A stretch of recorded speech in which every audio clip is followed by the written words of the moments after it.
तर मंडळी नमस्कार. ठरलं तर मग या मालिकेच्या उद्याच्या 31 जुलैच्या भागातनं खूपच धमाका होणार आहे. आजच्या 30 जुलैच्या भागामध्ये आपण बघितलं की प्रियाने साक्षी विरोधात खरी साक्ष दिली आणि त्यामुळे तिला म्हणजे साक्षी आणि प्रियाला शिक्षा ही होणारच हे ठरलंच होतं.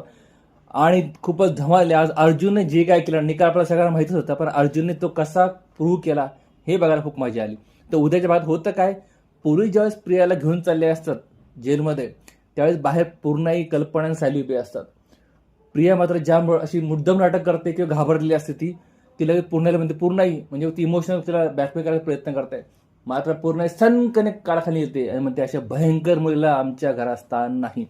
मग ती कल्पनेकडे बघते. कल्पना सुद्धा सनकने काळखाली मारते. ती म्हणते, तुझ्यावर एवढा विश्वास ठेवला आणि तू माझा विश्वासघात केला. आणि मध्ये सायलीकडे येते. सायली मला वाचव, मला ना जेलमध्ये जायचं नाहीये. मात्र सायली पण एक कानाखाली मारते. ती म्हणते, तुझी जागा फक्त जेलमध्येच आहे आणि तू जेलमध्ये चढ. मजा आली मित्रांनो आजच्या भागामध्ये ना. म्हणजे अखेर प्रियाचा खरा चेहरा सगळ्या सुभेदारासमोर, सगळ्या किल्लेदारासमोर सायली अर्जुनने आणलाच आहे. तर उद्याच्या धमाकेदार भागात काय होणार मित्रांनो ते बघण्यासाठी चॅनल सबस्क्राईब करून बेल आयकॉन जरूर प्रेस करा. आणि तुम्हाला आजचा भाग किंवा ही मालिका आवडत असेल तर सबस्क्राईब करा मित्रांनो, आणि चॅनलला लाईक आणि शेअर जरूर करा, कमेंटही करा. भेटूया पुढच्या भागामध्ये, तोपर्यंत काळजी घ्या.